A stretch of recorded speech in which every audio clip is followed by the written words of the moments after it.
Hey guys, thank you so much for subscribing to my channel and for posting your comments. Today I'm going to start off by doing a review of Tomb Raider 1 and then eventually work my way through all of the games. First, a little history. The concept for Tomb Raider was developed in 1995 by a small company in England called Core Design. The idea for the game was that it would be an action-adventure title featuring puzzles and exploration presented to the player in third-person view. Toby Gard, an employee of Core Design, designed and developed Lara Croft, the soon-to-be world-famous virtual icon. Tomb Raider 1, released in 1996, features 15 levels of complex environments, a vast number of baddies, many puzzles, and a full arsenal of weaponry. The overall storyline for this game is simple. Lara is hired by Jacqueline Natla of Natla Technologies to locate and retrieve an artifact. Lara's travels take her from Peru to Greece, Egypt, and Atlantis to track down the Scion, as well as removing a few annoyances along the way. In order to progress through the game, players have to master Lara's controls. She is able to run, walk, sidestep, backflip, side flip, forward jump, run and jump, and roll. We are given the opportunity to learn all of the controls in a visit to Lara's mansion. Here, players are able to explore her house, try out moves on her tumbling mat in the music room, and become experts at maneuvering Lara in her personal gym, complete with step-by-step instructions. Players are rewarded for their hard work with a cool swim in her indoor pool before beginning the game. The game begins in Peru with a gorgeous movie of Lara hiking across a snowy mountaintop with their own personal guide. They arrive at the opening to a cave where Lara swiftly grapples her way up to the lever opening the door. Several eyeballs appear out of the darkness as a pack of wolves lunge toward her guide. Lara wastes no time whipping out her signature pistols and finishing off the beasts. Unfortunately, it's too late for the guide, but Lara must move on. Lara enters the cave where she's immediately met with her first challenge: darts, a snow and ice covered floor, and a huge environment to explore. She receives neither a warm welcoming from bats, wolves, or bears. Players will have to quickly master Lara's moves to overcome timed runs and difficult jumps while making their way through the cave. An eerie soundtrack accompanies Lara through the level, aiding instantly in creating the perfect atmosphere. In the second level, City of Vilcabamba, the action picks up as more wolf packs make an appearance, and yet another big bear all try to finish off our heroine. Players will need to locate idols and keys to continue through the level, and will get extra time to practice their swimming skills in long, water-filled passages. A new type of trap makes an appearance: swinging blades that slice Lara in seconds. Timing is everything to surpass these traps. Gorgeous graphics accompany Lara's every step as players are subjected to snow and ice, foliage, and water. The third level, the Lost Valley, is one of Tomb Raider 1's most memorable levels. It is here players find themselves deep inside a lush environment filled with exotic plants and trees, rubble, and yet another open environment with several routes, passages, and hidden alcoves. Only moments into this level, Lara comes face to face with a gigantic T-Rex. Wolves and bats seem incredibly minor after the earth beneath you starts to shake as this incredible beast comes into view. If you haven't figured out yet that you're completely on your own in this adventure, this moment is sure to give any player a good scare. Acrobatic skills and bullets are your only hope against this beast. The satisfaction after he finally hits the ground is quickly dissolved as a pack of raptors rounds the corner for a quick attack. These guys are incredibly fast, they're mean, they're hungry, and they're difficult to take down with the pistols. Run, jump, shoot, and repeat is your best strategy once again. After this crescendo, you can rest your trigger finger for a while as you explore the vast environment, complete with secrets, drawbridges, high-running jumps, all while enjoying the scenery. The fourth level finds Lara deep within the tomb of Qualopec, immediately offering several paths to choose from. A set of raptors greet Lara at the entrance before you begin solving the door puzzle. Players are presented with a red and gold color palette throughout the level, complete with lever puzzles and spike traps. Upon completing the level, a cutscene plays where we get a really good look at Lara's character. Larson refuses to cooperate with her, and she learns the piece of the Scion she located is one of several and gives him a good swift kick when he reaches for his gun. This is a great introduction to our heroine's take crap from no one personality, but we still have a lot to learn from Ms. Croft. The second section of the game, located in Greece, begins with another gorgeous movie where Lair pays a little visit to the Natla Technologies building. We see Lair using a blowtorch and a unique pulley system to fly her up to the roof where she enters. I love this scene. It immediately shows how fearless she is. She seems to enjoy the ride up the side of the building and lands gracefully at the top. We still don't have a complete look at her character yet, but I know I was eager to see more. Level 5 takes us to St. Francis's Foley, where Lair believes the entrance to our next destination lies. Players need to be fast to draw a weapon, as two lions race in for the kill, and soon after, gorillas. Throughout this level, Lair is faced with movable blocks, pressure pads, and an impressive 6-story room with ledges.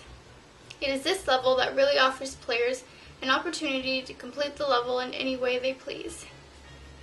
In order to end the level, players must collect 4 keys to unlock a door on the bottom level, and you will certainly enjoy maneuvering about the 6-story room to locate switches which lead to trap-filled rooms. My favorite is the Damocles room. You enter, making sure to be cautious as you eyeball the swords hanging from the ceiling. You move around as carefully as possible until you realize that they're not coming down. Nice. You race in for the key, exit, and you're immediately bombarded with the razor-sharp sword slicing down from every direction.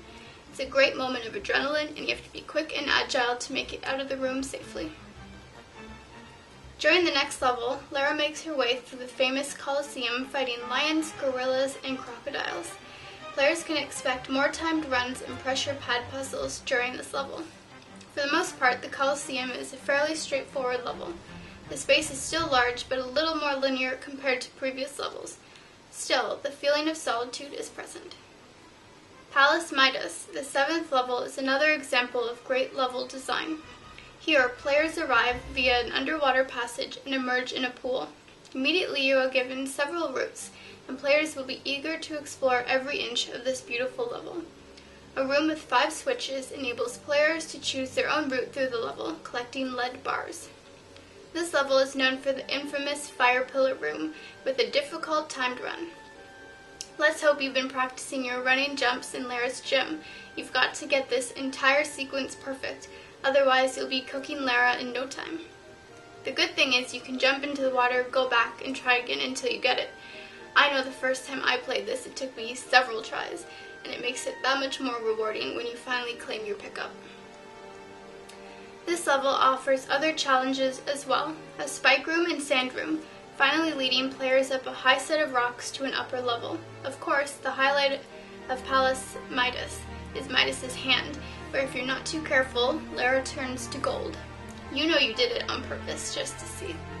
This is a great level with tons of exploration and action, complete with gorgeous graphics. The atmosphere of the game quickly changes upon entering the 8th level, the Cistern. Eerie sound effects, nasty rats, crocodiles, and water that doesn't look so good make up the gist of this level. Players will love the beginning as they're presented with a massive open room ready for their exploring. There's an upper and lower level complete with switches, keys, water passages, and ways to raise the water level. This is a fantastic example of non-linear level design, and you definitely don't want to stop playing until you've checked out the entire place. The 9th level, Tomb of Tehokan, offers a more linear level of play, but offers a new baddie, the Centaurs. If you've been using your pistols up to this point and saving ammo, you'll definitely want to get out your magnums or shotgun. These nasty creatures hurl fireballs at Lara, so you have to move fast to avoid being hit. As with all the enemies, you will need to utilize all of Lara's moves while shooting to kill this creature. The third part of Tomb Raider takes players to Egypt after Lara receives a strange vision suggesting the last piece of the Skion is in Egypt. The next 3 levels are filled with gorgeous colors, thousands of pounds of sand, sculptures, mummies, panthers, and deadly spike traps. It's not an overly difficult level, but it's definitely fun to explore, and it's tons of fun watching the mummies explode. Lara's next stop is the Obelisk of Khamun, where she must drop 4 drawbridges into place to retrieve artifacts to put them back into the obelisk from the previous level. This is the first time players will be traveling back a level to continue forward, and it gives the game more of a realistic effect. It's an enjoyable level that's challenging, full of action, puzzle solving, and a huge environment to explore however you like. The 12th level, Sanctuary of the Scion, offers an immediate challenge with 2 mutant creatures charging at Lair right away. A huge staircase sets the stage for the battle, and even though there's lots of room to move around, these creatures are fast, so you've definitely got to use your best weapons for these guys. Raiders who enjoy navigating difficult slopes, jumps, and ledges will certainly love this level, as the exterior of the room is loaded with this terrain. Don't get too comfortable exploring. Make sure to keep an eye out for flying mutants that will scratch and push you off your ledge. The level concludes with Lair running into a familiar face yet again, Larson. After a quick fight, Lair retrieves the 3rd piece of the Scion. As she exits the tomb, she's grabbed from behind and the Scion is removed from her possession. Natla emerges from her car and instructs the bad guys to kill her. We should know by now our heroine doesn't take too nicely to those who deceive her, and quickly sprints and jumps off the cliff into the water below. Natla and her gang drive off, and only moments later, Lair resurfaces to find her motorcycle. She speeds along the road and makes a daring and difficult jump off the end of the cliff towards Natla's yacht. She boards and the level ends. The final locale brings the player to Atlantis, where they find Lair weaponless deep inside Natla's mines. Now this is new. No guns. This brings about a new feeling. What is Lair supposed to do without her weapons? Get them back, of course. After retrieving her lucky charms, Lair is ready to continue, taking down Natla's helpers one at a time. Her mines are heavily trapped and the player will have to surpass rolling boulders, lava, long drops, and slippery slopes with difficult jumps. Players will enjoy this level as it offers new scenery never seen in previous levels, harder baddies to fight, and a larger environment to explore. Atlantis has to be one of the coolest levels in Tomb Raider, and the level begins with the lights out ahead of you. As you make your way forward, the lights flicker and reveal a huge incubation room. Of course, you immediately whip out your favorite weapon, because at this stage in the game, you know it's not going to stay quiet for long. This level is filled with mutants that would love to scratch Lair to death, launch fireballs at her, and knock her down to her death. Your skills will have to be sharp to navigate Lair through timed runs and avoid lava pits. One of the coolest parts of this level is the room with the flesh creature that looks strangely like our heroine. It's tons of fun to watch it mimic your every move, and of course, the satisfaction after you drop it into the lava pit. The level ends when Lair gets the Scion back in her possession, and after a cutscene with Natla, we realize the worst is yet to come. The final level, the Great Pyramid, begins with an instant adrenaline rush with a humongous mutant that falls from above onto the only platform you have access to. Whip out your favorite gun and keep moving to prevent from being grabbed or knocked off the platform. This is definitely a challenging baddie and tons of fun to play. How many times were you knocked off before you killed him? Running around him with your finger held fast to the trigger and avoiding his arms is your best bet. When the beast is finally down, you can continue. The remainder of the level keeps you on your toes as you come into contact with more mutants, spikes, boulder traps, and lava streams. Save often and keep your weapons close to surpass these traps.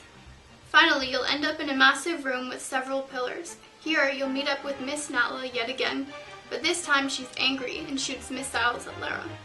Keep moving and shooting to put her down, but she'll put up one more fight. After making your way to the top of the pyramid, you'll slide down a long slope to victory. Sit back and enjoy the final cutscene as we watch Lair escape from the island before it blows up. Overall, this is an incredible game and it definitely raised the bar of gaming. It is no surprise that Lair would become a household name and virtual icon. The controls are easy to master, the environments are all unique and challenging. No two puzzles are the same, and the baddies are all unique, offering challenging gameplay. The music that accompanies you through the game puts the finishing touches on the atmosphere, and we were spoiled with a symphony performing for us as we took each step. The storyline is simple, but definitely provides us with a glimpse at Lair and what she's capable of. Of course, this adventure leaves us thirsting for more, and aren't we lucky that 14 years later we still have new adventures. That's my review of Tomb Raider 1. I hope you enjoyed it.